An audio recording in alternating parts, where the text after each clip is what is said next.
Au nom du Père et du Fils et du Saint-Esprit. Amen. La paix de Jésus soit dans votre maison. J'espère que vous allez bien, que vous êtes dans la paix et la joie de Jésus, dans son Église catholique, apostolique, qui veut dire rassemblement universel des apôtres. Rassemblement universel et des apôtres, c'est l'Église des apôtres. C'est l'Église de Jésus et des apôtres. Puisque qui a fait l'Église? Eh bien, les apôtres. Jésus s'est appuyé sur Saint Pierre en premier et sur les apôtres pour faire Église. Dans cette tradition orale qui a duré très longtemps, 400 ans. L'Église primitive, c'est l'Église catholique. Alors, dans cette compréhension, comme la vidéo précédente à propos de la Bible, où certains prétendent que la Bible, c'est la parole de Dieu. La Bible est inspirée par Dieu. Elle n'est pas la parole de Dieu, que tu es Jésus avec ton Père et l'Esprit Saint. C'est la version orale. C'est Jésus qui parle. Donc, la compréhension mot à mot n'est pas valable. Elle n'est pas valable. Nous avons à écouter la parole de Dieu et personne n'a autorité sur la parole de Dieu. Ta parole, ô Jésus. Je voudrais aborder la question de naître d'en haut, puisque dans le même registre, dans la même idée, certains prétendent que il y aurait un baptême particulier, le baptême du Saint-Esprit. Alors, le catholique qui ne connaît pas cette question peut s'interroger et en être troublé. Alors, si vous êtes catholique, eh bien, ne vous troublez pas.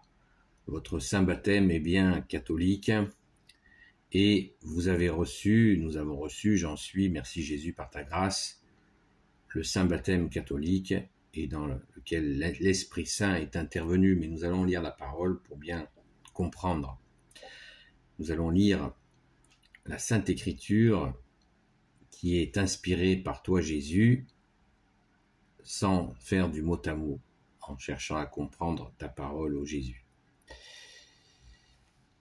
Les trois croix, que ta parole, ô bien-aimé Jésus, entre dans mon esprit, que ma bouche proclame ta parole et que mon cœur accueille ta parole, bien au-delà de l'écriture.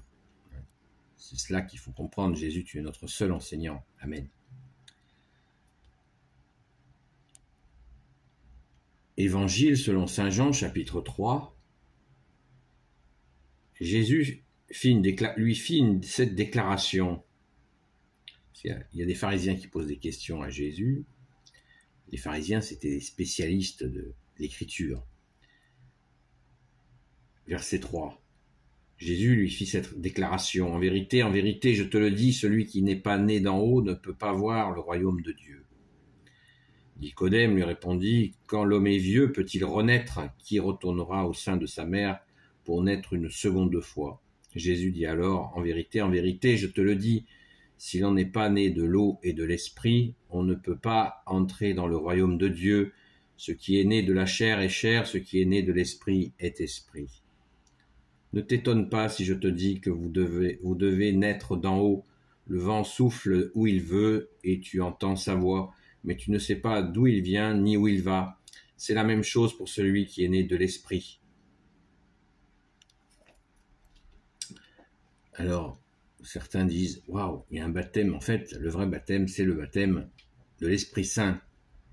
Et c'est une supercherie. Le baptême proprement de l'Esprit Saint n'existe pas. C'est une invention humaine. Jésus a parfaitement expliqué les choses. Quand nous sommes baptisés, nous catholiques, au nom du Père, du Fils et du Saint-Esprit, eh bien, nous avons l'Esprit Saint. Jésus nous envoie l'Esprit Saint, mais au préalable, nous sommes bien lavés par l'eau qui est sortie du côté de Jésus à sa crucifixion, quand le soldat romain a transpercé le côté de Jésus, de l'eau a jailli. Et cette eau a jailli sur nous pour nous purifier, pour nous laver. Et c'est sorti de son côté. Et ça a participé, ça a fait l'Église du côté qui est sorti du côté de Jésus, le côté du cœur. Merci Jésus. Et nous sommes purifiés par le précieux sang de Jésus. Donc, quand Jésus nous dit, au verset 5, Jésus dit alors, en vérité, je te le dis, si on n'est pas né de l'eau et de l'esprit, on ne peut pas entrer dans le royaume de Dieu, qui est né de la chair, et chair, ce qui est né de l'esprit est esprit.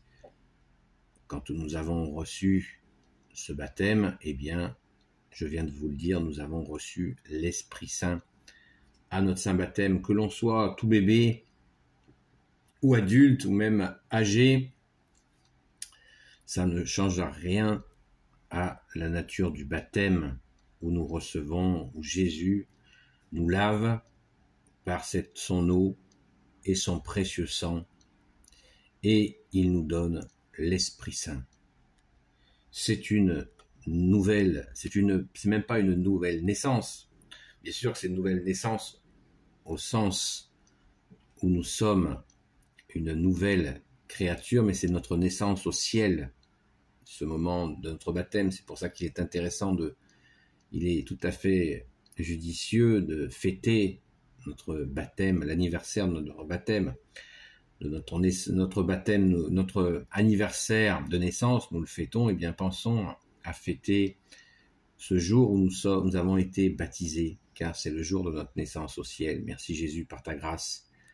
Donc, ne croyez pas cette histoire de baptême du Saint-Esprit. Il y a le baptême catholique et l'Esprit Saint est au rendez-vous par la grâce de Jésus. Nul ne peut commander l'Esprit Saint si ce n'est Jésus qui le distribue selon sa sainte volonté. D'ailleurs, la Sainte Écriture en parle de Jésus qui donne, qui diffuse l'Esprit Saint au gré de sa propre volonté. Donc, car l'Esprit Saint est la relation entre le Père et le Fils Jésus. Donc nous ne pouvons pas décréter un baptême de l'Esprit Saint, ce n'est pas raisonnable, ça n'est pas sérieux, ça n'est pas vrai. Voilà, donc soyons heureux d'être baptisés catholiques, soyons heureux de baptiser nos enfants, il n'y a rien qui interdit le baptême des petits-enfants. Certains objectent la conscience, l'enfant n'est pas conscient, donc c'est un baptême qui ne sert à rien, c'est faux. Le saint baptême, c'est ce que peuvent offrir de meilleur les parents à leurs enfants. C'est très bien ainsi, mais il faut surtout penser à diffuser à l'enfant la formation catholique qui va avec, dans la fidélité à l'Église.